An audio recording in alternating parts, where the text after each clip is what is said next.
Ciao a tutti e benvenuti all'appuntamento in giardino. Oggi voglio fare una torta bicolore, la classica torta bicolore che si fa con la farina 00, quindi contrasta bene con la parte che è stata mescolata al cacao, ma la farò con una farina integrale, perché una farina integrale contiene molte più fibre, diciamo una farina un po' più salutare rispetto alla 00 che è raffinatissima e quindi ha il problema proprio di essere la farina forse meno salutare in assoluto, anche se è quella che dà più contrasto poi con una torta bicolore. Comunque mi preparo i miei ingredienti, dopo metterò nella planetaria e poi la metterò in forno a cuocere, così avremo una buona torta per la colazione. Io utilizzo sempre molto meno zucchero rispetto a quello della ricetta, proprio per evitare di rendere troppo dolce l'impasto. In più utilizzerò anche della maizena o dell'amido di mais per alleggerire un pochettino la torta, perché la farina integrale tende a renderla molto più compatta. Questa è la torta da colazione, non dolcissima come dicevo, per il fatto che se vogliamo, visto che sarà una torta senza frutta all'interno, quindi più piacevole da immergere nel latte caffè, se vogliamo un grado di dolcezza un po' in più, possiamo mettere un mezzo cucchiaino di zucchero magari nel latte caffè, così rendiamo tutto un pochettino più dolce. Però solitamente queste torte, anche con una dose di zucchero un po' minore, sono sempre molto buone da mangiare. Preparo gli ingredienti e poi dopo andremo in cottura. Eccomi qua con gli ingredienti, quindi farina con un pizzico di sale che ho già aggiunto, 3 uova, latte, questo è un bicchiere di latte, metterò poi nella descrizione del video gli ingredienti con le loro dosi, 90 grammi di zucchero, prima ho detto maizena, mi sembra di aver detto maizena, in realtà utilizzerò un cucchiaio bello pieno di fecola di patate, anche un cucchiaio e mezzo, in modo da alleggerire un pochettino la farina integrale perché tende ad essere troppo compattosa, una bustina di lievito e del cacao amaro, che servirà poi per creare questa torta bicolore. Inserisco le uova all'interno della planetaria, intere così come sono, in questo caso non farò la divisione tra albume e tuorlo montando l'albume a neve. I gusci delle uova le terrò, li tengo sempre da parte perché poi li porto o nel compost o li sbriciolo e provo a utilizzarle per le lumache, sperando sempre che aiutino le verdure a conservarsi intere. Poi all'interno aggiungerò i miei 90 grammi di zucchero e lascerò lavorare le uova con lo zucchero per qualche minuto nella planetaria. Voilà.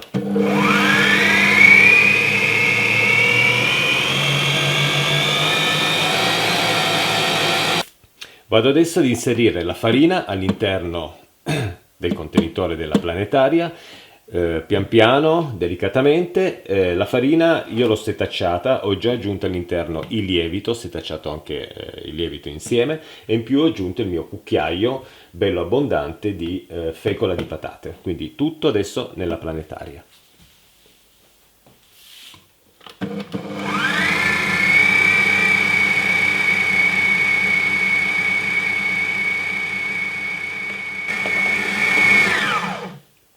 Se noto che il composto è troppo compatto per via della farina integrale, posso aggiungere la parte liquida, ovvero il latte che ho preparato in un contenitore a parte, un bicchiere di latte bello pieno.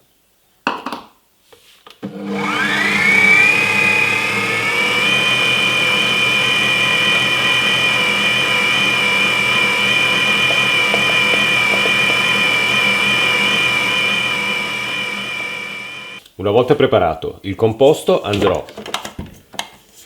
a prendere il contenitore che lo contiene per separare la parte che voglio tenere più chiara con l'altra che invece voglio mescolare al cacao. Ricordo che il bicchiere di latte comunque va aggiunto prima, perché prima ho detto se il composto rimane troppo denso e compatto si può aggiungere del latte, ma in realtà il bicchiere di latte in questa ricetta va aggiunto.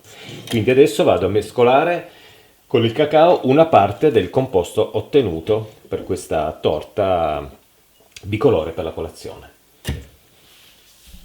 Allora, mi trovo, siccome la posizione qui della telecamera è un po' particolare, perché mi trovo veramente in una posizione un po' strana, spero che si veda bene, vado a sistemare una parte del composto qua dentro un contenitore, una, diciamo, non la metà, ma un po' meno della metà. Questo andrò a mescolarlo con del cacao e non mi aiuterò più con un cucchiaio, ma utilizzerò un frustino proprio per mescolare per bene. Il cucchiaio mi servirà poi dopo. Vado a sistemare un pochettino di cacao, a me piace abbondare anche.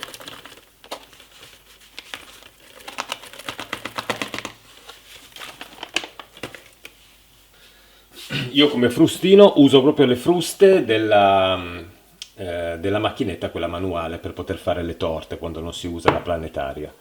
Quindi vado a mescolare il mio composto per bene, in modo che non rimangano dei grumi. Si può utilizzare anche un contenitore un po' più grande, io in questo caso mi sono un pochettino complicato la vita. Bene, ho ottenuto la parte con il cacao e adesso in una teglia vado a versare la parte, diciamo, bianca da mescolare poi con quella con il cacao. Prima di fare questo lavoro, ebbene, io non utilizzo il burro in cucina, non lo acquisto quasi mai, veramente mai. Utilizzerò dell'olio d'oliva che andrò a spargere con le dita all'interno del contenitore, che ospiterà poi la torta. Una buona dose di olio d'oliva con una farina ormai aperta e quasi finita. Questa è la farina macinata a pietra tipo 1, ma potrei utilizzare anche quella integrale che me ne è rimasta ancora un po', però questo pacco qua è da finire. Vado a sistemare un po' di farina all'interno e poi infarino tutto l'interno del contenitore. In questo modo la torta non si appiccicherà completamente al contenitore, estrarla poi sarà più semplice.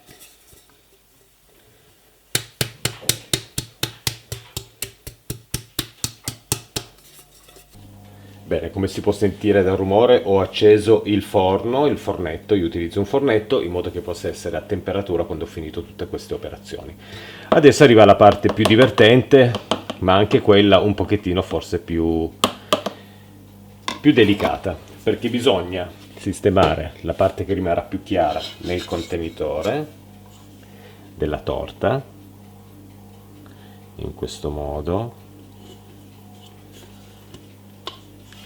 Scusate, ma sono veramente in una posizione disperata. Ne avanzo un pochettino qua dentro e andrà mescolata a quella scura, che io unisco sempre in blocchetti, tanto poi si sparge, in modo da lasciare uno spazio tra quella bianca e quella scura.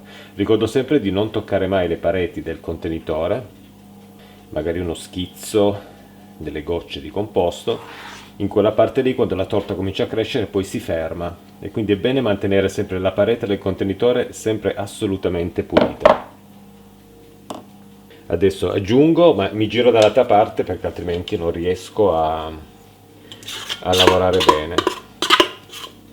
Credo che non si veda benissimo, purtroppo la cucina è quella che è.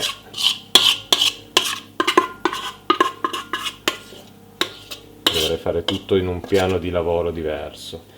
E vado a sistemare il resto dell'impasto sopra le chiazze scure che ho sistemato, fatte di cacao e impasto.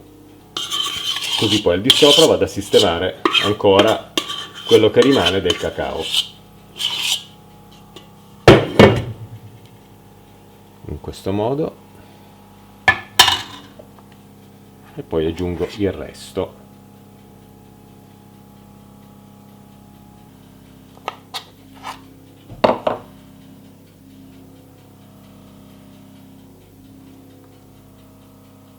Bene, la torta è quasi preparata. Adesso quello che dovrò fare è battere in modo da togliere tutte le bolle d'aria che sono contenute all'interno.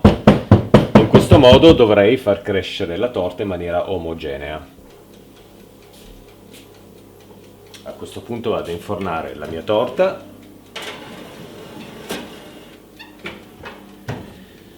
180 gradi per un 40 minuti.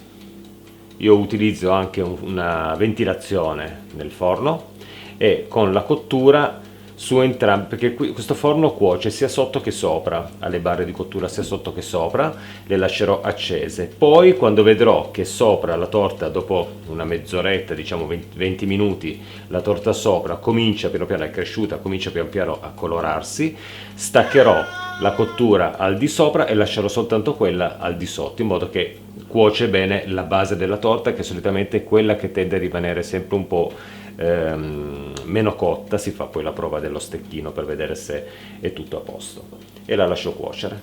Ci vediamo poi dopo per vedere come è venuta questa torta per la colazione. Ecco qui la torta, l'ho tirata fuori dal forno, si è aperta ed è cresciuta da un lato. Questo può accadere per tantissimi motivi.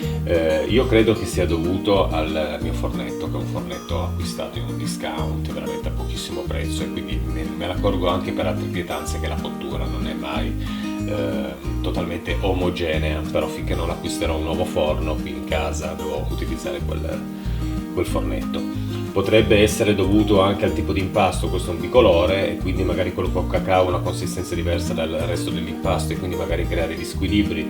Potrebbe essere dovuto al fatto che io ho cotto con la temperatura calda sopra e anche sotto magari andava soltanto sotto, ho utilizzato un forno ventilato e magari non andava ventilato.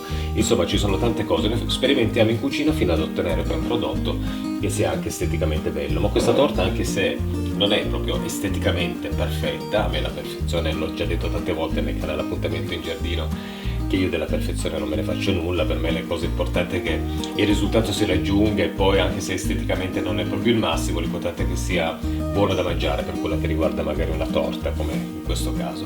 Io ho già tagliato la mia fettina che devo lasciare raffreddare perché è ancora calda la torta, vedete che fuma. Mi piace molto vedere questi contrasti di colore all'interno, scuro e chiaro. Utilizzando la farina 00 naturalmente questo risultato è più netto e più bello. Con la farina integrale la parte chiara rimane un pochettino più giallina. Adesso lascerò raffreddare la mia fetta che dopo mangerò, perché mi sono già preparata con quel caffè. Faccio un piccolo caffè latte e ci metto la mia torta.